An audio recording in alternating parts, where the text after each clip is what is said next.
Please do like share and subscribe, और कृपया करके इस चैनल को बढ़ाने के लिए आप इसको सब्सक्राइब कीजिए, साथ साथ अपने दोस्तों के बीच में भी इसको शेयर। गुड इवनिंग फ्रेंड्स, आज की अपडेट कुछ इस प्रकार से है। चीन के पूर्व विदेश मंत्री किन गैंग, जिन्हें जुलाई में उनके पद से हटा दिया गया था, उनकी कथित तौर पर आत्महत्या या यातना से मृत्यु हो गई है। शीर्ष चीनी अधिकारियों तक पहुंच रखने वाले दो लोगों ने दावा किया कि जुलाई के अंत में बीजिंग के एक सैन्य अस्पताल में किन की मौत हो गई है। चीन में तानाशाही चरम पर है, वहाँ पर कई अधिकारी और मंत्री गायब हो चुके हैं। शी को जिससे खतरा महसूस होता है वो उन्हें गायब करवा देते हैं।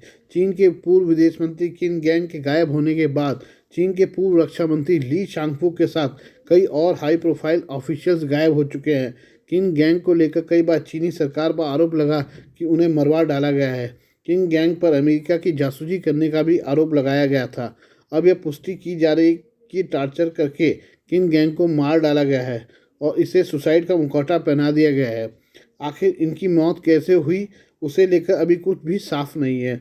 चीन के पूर्व विदेश मंत्री किन गैंग, जिन्हें जुलाई में उनके पद से हटा दिया गया था, उनकी कथित तौर पर आत्महत्या या यातना से मृत्यु हो गई है। पॉलिटिको की एक रिपोर्ट के अनुसार शीर्ष चीनी अधिकारियों तक पहुंच रखने वाले दो लोगों ने दावा किया कि जुलाई के अंत में बीजिंग के एक सैन्य अस्पताल में किन की मौत हुई। कथित तौर पर अस्पताल देश के शीर्ष नेताओं का इलाज करता है। इससे पहले वॉल स्ट्रीट जर्नल ने बताया था कि संयुक्त राज्य अमेरिका में राजदूत रहने के दौरान किन के विवाहित संबंध थे। इसमें यह भी उल्लेख किया गया है कि पूर्व विदेश मंत्री जांच में सहयोग कर रहे थे, जो इस बात पर केंद्रित था कि क्या मामले या किन के आचरण ने चीन की राष्ट्रीय सुरक्षा से समझौता किया था। रिपोर्ट में कहा गया है कि वरिष्ठ चीनी अधिकारियों को बताया गया है कि आंतरिक कम्युनिस्ट पार्टी की जांच में पाया गया कि संयुक्त राज्य अमेरिका में चीन के राजदूत के रूप में अपने पूरे कार्यकाल के दौरान किन इस मामले में सम्मिलित थे। दो सूत्रों ने अखबार को बताया कि इस मामले के परिणामस्वरूप संयुक्त राज्य अमेरिका में एक बच्चे का जन्म हुआ। इसके अलावा जुलाई में नौकरी में बमुश्किल आधे साल के लिए कर्तव्यों से एक महीने की रस्मी अनुपस्थिति के बाद किन को विदेश मंत्री के रूप में अनुभवी राजनयिक वांग यी द्वारा स्थापित किया गया था। वह जुलाई 2021 से इस साल जनवरी तक वाशिंगटन में चीन के शीर्ष दूत थे। पूर्व विदेश मंत्री मई में गोवा में हुई एससीओ के विदेश मंत्रियों की बैठक में भी शामिल हुए थे। उन्हें अंतिम बार 25 जून को रूसी, श्रीलंका और वियतनामी अफसरों के साथ बैठक में देखे गए थे। इसके बाद से सार्वजनिक कार्यक्रमों में नहीं दिखे। ईंट का जवाब पत्थर से देने वाले कूटनीतिज्ञ के रूप में मशहूर क्विन गैंग दिसंबर 2022 में चीन के विदेश मंत्री बने थे। गैंग ने 10 साल तक विदेश मंत्री रहे वांग यी का स्थान लिया था। हालांकि ऐसा माना जाता है कि उन्होंने चीन के अपनाए गए वुल्फ वॉरे वाले डिप्लोमेटिक स्टाइल से खुद को अलग कर लिया था।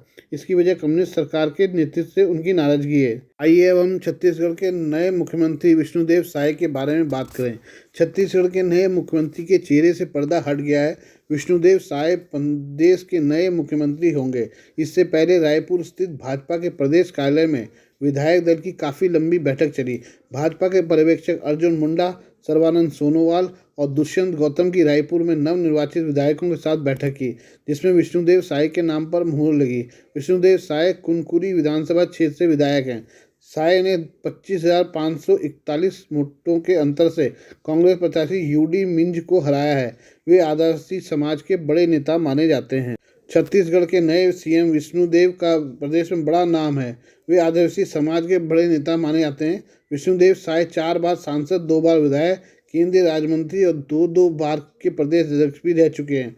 इसके साथ ही साय को संगठन में काम करने का लंबा अनुभव भी है।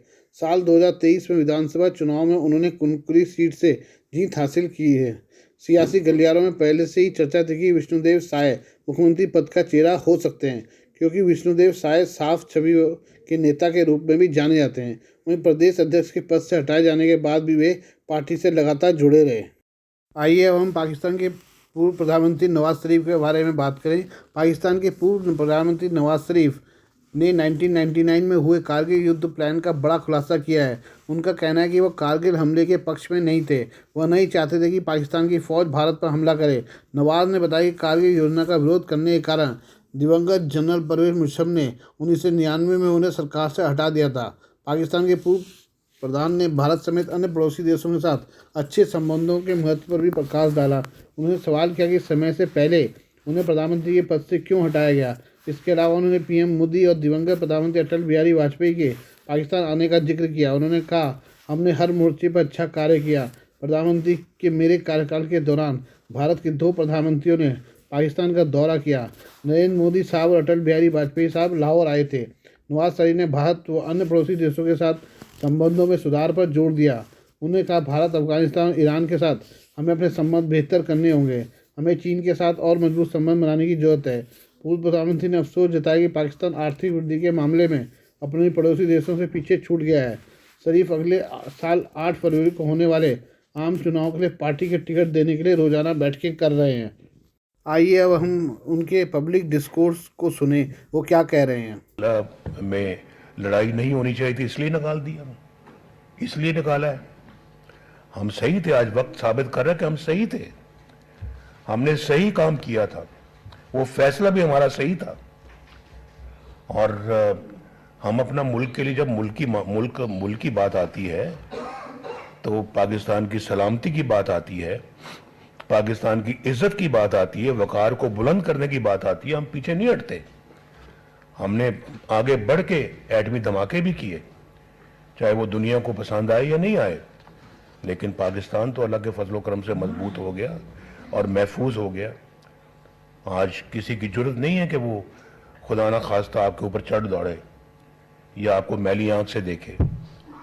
तो हमने हर फ्रंट में अपनी खिदमत की अंजाम दी है, चाहे वो इक्तिसादी है, चाहे वो मुआशी है, चाहे वो दिफाई है, और चाहे वो हमारी फॉरेन अफेयर्स है।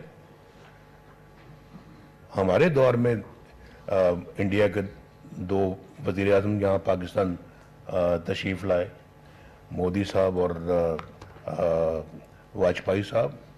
इससे पहले कब कभी कोई आया था? पता लगना चाहिए कि कब कभी कोई आया था। ये भी एक सिर्फ इक्तिसादी और जो मुआशी तरक्की की बात नहीं होती, हर शोबे में आपको कारकर्दगी दिखानी पड़ती है और दिखानी चाहिए। आज के लिए बस इतना ही, बाकी मिलते हैं कल आपसे नई खबरों के साथ। धन्यवाद।